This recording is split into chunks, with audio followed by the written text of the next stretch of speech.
हमारे प्रधानमंत्री जलमग्न द्वारका नगरी के दर्शन के लिए गुजरात के द्वारका में समुद्र में गए और स्थान पर जाकर उन्होंने प्रार्थना की जहां जलमग्न द्वारका नगरी है। वह कहते हैं कि भारत की अत्याधुनिक और ऐतिहासिक जड़ों के साथ में यह दुर्लभ और गहरा संबंध है। कहते हैं कि मैं अपने साथ मोर पंख लेकर गया जो मैंने समर्पित किया। भगवान श्री कृष्ण को पानी में डूबी हुई द्वारका नगरी में प्रार्थना करना दिव्य अनुभव था। मुझे आध्यात्मिक वैभव और शाश्वत भक्ति के प्राचीन युग से एक जुड़ाव महसूस हुआ। भगवान श्री कृष्ण हम सभी के आशीर्वाद दें। काफी कुछ लिखा है और कहते हैं कि भगवान विश्वकर्मा जी ने खुद इस द्वारका नगरी का निर्माण किया था। आज मेरा मन गदगद हो गया क्योंकि मैं जो सपना में सोचकर बैठा था दशकों से उस पवित्र पत्र भूमि में मैंने स्पर्श किया। और आप सोचिए और समझिए कि मुझे कितना आनंद महसूस हो रहा होगा।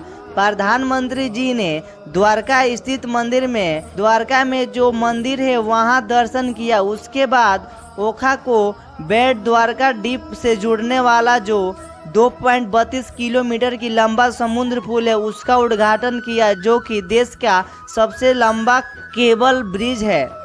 2017 में प्रधानमंत्री जी ने इसकी आधारशिला रखी और 900 करोड़ से ज़्यादा की लागत में जब ये बनकर तैयार हो गया। द्वारका जी की कहानी आपके सामने सबसे पहले बात करता हूँ। द्वारका जी अनुमम लोग उस क्षेत्र को समझते हैं जहाँ गोमती नदी के तट पर भगवान द्वारकाधीश जी की मंदिर है। लेकिन कम लोग जानते हैं कि द्वारका जी को 3 भागों में बांटा गया था। मूल द्वारका, गुमती द्वारका और बेंट द्वारका। मूल द्वारका को सुदामापुरी भी कहा जाता है। यहाँ सुदामा जी का घर था जिसे भगवान श्री कृष्ण जी ने बसाया था।